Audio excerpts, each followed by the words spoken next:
What's good, YouTube? It's your boy Matt VZ hitting you with my first NBA 2K21 video. In this video, I'm going to break down how I make almost every shot I take on NBA 2K21 my career. If you follow this guide, you'll never miss and you'll get way more greens when shooting. You're going to want to watch this video all the way to the end. I'll be giving all my basic and advanced tips with NBA my career and park examples. Let's get into it. Number 1 is the shot meter. First things first, I highly recommend shooting without the meter and no shot stick aiming. For multiple reasons, I don't like the meter. 1, you get a boost if you don't use it. 2, it can be distracting because you're giving a lot of attention to the meter versus getting your release down to where you barely have to look at your player, which will help you stay in the zone when hitting shots at park. It should be second nature when it comes to the release timing of your shot. Therefore, in my opinion, you don't need the meter.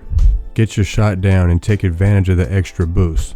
Third reason why I don't like the meter is that it changes frequently. The NBA 2K22 shot meter could be totally different. In my opinion, it's better to keep it off so you don't have to readapt with every new NBA 2K game that comes out. Tip number 2, shot creator and the release speed test. This step is very important, if not the most important. If you're struggling to hit shots consistently and you haven't created a custom shot, then that could be why. What I want you to do is to go to my court, create your custom shot, and then utilize the ball machine to test it. As you can see, my custom shot is Trey Burke from my base with Rudy Gay from my release 1 and 2. The animation blend doesn't matter in this situation because both releases are of the same player, Rudy Gay. But if you mix 2 different players for both your releases, which you can, just adjust the animation blend until you feel comfy with it. But here's the important part, the release speed. You have 5 speeds to pick from, and I recommend 3rd, 4th, or 5th because you want a fast release, especially if you're playing park or pro-am. So to find out what release speed is most natural for you, I want you to test the shot on different speeds, which is what I did. And I get the most greens on the 4th speed. Don't pick a speed that other people and other YouTubers are saying to go with. Pick the speed that you naturally green with the most. You can easily find that out by testing all the speeds one by one using the ball machine on my court. Test them all, and whatever speed you naturally green with the most, I run with that speed and do not change it. This brings me back to tip number 1.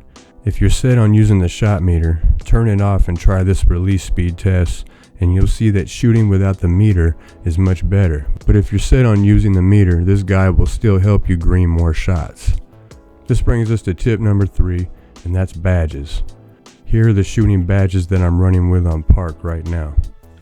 When I play NBA my career games, I readjust my badge selection. But for park, this combo works the best for me at the moment. Here we go. I have catch and shoot at silver for park only. When playing NBA games, I turn catch and shoot off and make steady shooter a Hall of Fame badge.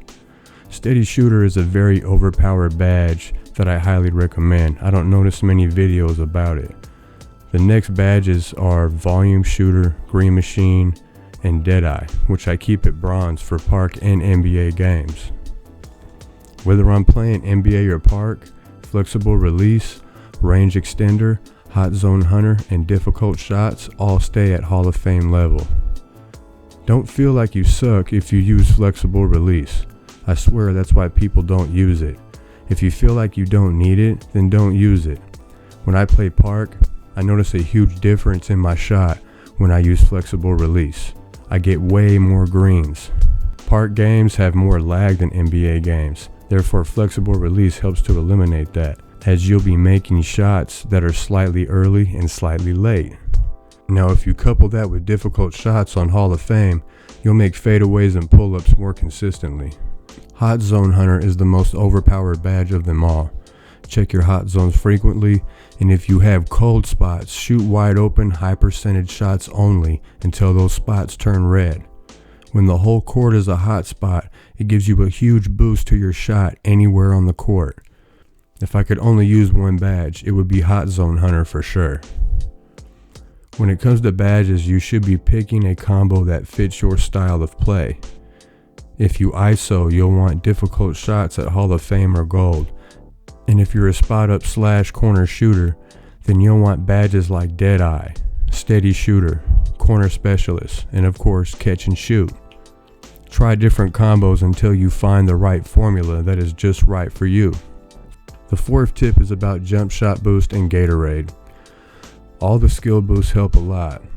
If you're a shooter, then I highly recommend at minimum always having Jumpshot Boost, especially when playing Park, Pro-Am, or Rec. And at 200 VC, it's not overly expensive. Now Gatorade is a different story because it costs more than double usually, depending on the discount. As expensive as it is, I still recommend it, especially if your squad frequently goes on winning streaks at Park, or if you're trying to score over 100 points with a high field goal percentage on NBA games. Stamina plays a huge part in shooting consistently. Tip number 5, which is lag. Lag plays a huge part in missed shots, especially when playing Park, Pro-Am, and Rec. If your internet speed is low, then that could be the reason as to why you can't make shots consistently. And if you're going back and forth from NBA My Career games to Park games, then your timing will be off a bit when you get to Park because there's little to no lag on NBA My Career games. I highly recommend an internet speed of 100 megabytes per second up to the fastest speed that you can get. And use the Ethernet cord if possible. Avoid Wi-Fi if you can. The Ethernet cord provides a stronger and more consistent internet connection, which will help you hit more greens. Trust me. Another thing that affects your shot timing is the monitor that you use when playing. If you're serious about NBA 2K, I recommend buying a gaming monitor with the fastest refresh rate possible. Therefore, if you're using an older flat screen with a 60 Hz refresh rate, your shot timing mixed with slow internet could be the reason why you're not shooting greens consistently. Having super fast internet using the Ethernet cord coupled with a gaming monitor with a 240 Hz refresh rate will make a humongous difference in your shot, but the catch with that is that it can be spendy.